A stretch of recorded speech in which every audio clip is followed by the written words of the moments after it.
Hello friends, ഇന്നെന്താ ഞാൻ കുപ്പിയായിട്ടൊക്കെ വന്നത് എന്ന് നിങ്ങൾ ഓർക്കുന്നുണ്ടാകും.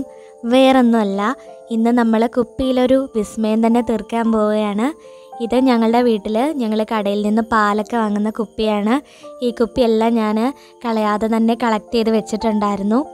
വേറൊന്നിനല്ല, എൻ്റെ മനസ്സിൽ തോന്നിയ ചെറിയൊരു ഐഡിയ ചെയ്യാൻ വേണ്ടിയിട്ട്. അത് നിങ്ങൾക്ക് എന്തായാലും യൂസ്ഫുൾ ആകും. ഈ കുപ്പികളിലെല്ലാം ഞാൻ ഒരുപാട് ഹോൾസ് ഇട്ട് കൊടുത്തിട്ടുണ്ട്. ഈ ഹോൾസൊക്കെ നിങ്ങൾ നോക്കുമ്പോൾ ഇതൊക്കെ കുറച്ച് സമയം കൊണ്ട് ചെയ്തതാണ് എന്ന് തോന്നുന്നുണ്ടാവും. അല്ല, എൻ്റെ ഒരു ദിവസം തന്നെ കളഞ്ഞ് ഞാൻ ഒരു ദിവസം കൊണ്ട് ചെയ്തെടുത്തതാണ്. അത്രയ്ക്ക് സമയം വേണം ഇതേപോലെ ഹോൾസ് ഇടാനായിട്ട്. ഇരുമ്പ് കമ്പി നന്നായിട്ട് ചൂടാക്കിയിട്ട് ഇങ്ങനെ ഹോൾസ് ഇട്ടെടുക്കാൻ പറ്റും. പിന്നെ ഞാനൊരു കയറും കൊളുത്തും യൂസ് ചെയ്ത് ഇത് ഹാങ് ചെയ്തിട്ട് കൊടുത്തിട്ടുണ്ട്. ഇപ്പം നിങ്ങൾക്ക് വീഡിയോയിൽ കാണുമ്പോൾ തന്നെ മനസ്സിലായി കാണും. വാണ്ടറിഞ്ചു പ്ലാന്റ് ഞാനിതിൽ സെറ്റ് ചെയ്ത് കൊടുത്തിട്ടുണ്ട്. ഇതെങ്ങനെയാണ് ഞാൻ സെറ്റ് ചെയ്തത് എന്നൊക്കെ നമുക്ക് കാണാം. അതിന് മുൻപായിട്ട് എൻ്റെ ചാനൽ ആദ്യമായിട്ടൊക്കെ കാണുന്നവരുണ്ടാകും. അങ്ങനെയുള്ളവർ ചാനലൊന്ന് സബ്സ്ക്രൈബ് ചെയ്ത് ബെൽ ബട്ടൺ പ്രസ് ചെയ്ത് ഓൾ എന്നൊരു ഓപ്ഷൻ ഉണ്ട്, അതുകൂടി ഇനേബിൾ ചെയ്യാൻ മറക്കല്ലേ കേട്ടോ. വീഡിയോ ഇഷ്ടമായിട്ടുണ്ടെങ്കിൽ എന്തായാലും ലൈക്ക് ചെയ്യണം, കമൻറ്റ് ചെയ്യണം.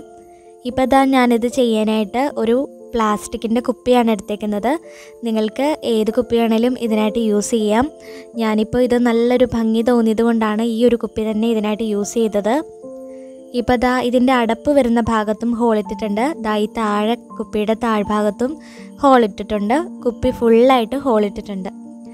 അതിനുശേഷം അടപ്പിൻ്റെ ഉള്ളിലൂടെ നമ്മളൊരു പ്ലാസ്റ്റിക് കയറി കൊടുത്തിട്ടുണ്ട്. അതേപോലെ തന്നെ കുപ്പിയുടെ താഴെ ഇട്ട ഹോളിൻ്റെ അവിടെ വരെ ആ പ്ലാസ്റ്റിക് കയറി കൊണ്ടുവന്നിട്ട് കെട്ടിട്ട് കൊടുക്കണം. ഇപ്പോൾ ദാ ഞാൻ കുപ്പി ഫുള്ളായിട്ട് ഹോൾസ് ഇട്ട് കൊടുത്തിട്ടുണ്ടായിരുന്നല്ലോ, അതിൽ ഞാൻ മണ്ണ് നിറച്ചിട്ട് നമ്മുടെ വാണ്ടറിഞ്ചു പ്ലാന്റിൻ്റെ ആ തണ്ട് വരുന്ന ഭാഗം, തണ്ടും ഇലയും വരുന്ന ആ ഭാഗം നട്ട് കൊടുത്തിട്ടുണ്ട്. ഇത് ഫുള്ള് ഈ ഹോൾസിലെല്ലാം ഫില്ല് ചെയ്ത് വേണം നടാനായിട്ട്. അങ്ങനെ ഫുള്ള് ഫില്ല് ചെയ്ത് നട്ട് കഴിഞ്ഞാൽ പിന്നെ നമ്മുടെ പ്ലാന്റിൻ്റെ പണിയെല്ലാം കഴിഞ്ഞിട്ടുണ്ട്, എല്ലാം റെഡിയായി. കുറേ ദിവസത്തിന് ശേഷം നന്നായിട്ട് വേരൊക്കെ വരാൻ തുടങ്ങും. നന്നായിട്ട് തഴച്ച് വളർന്നു നിൽക്കുന്നത് കാണാം.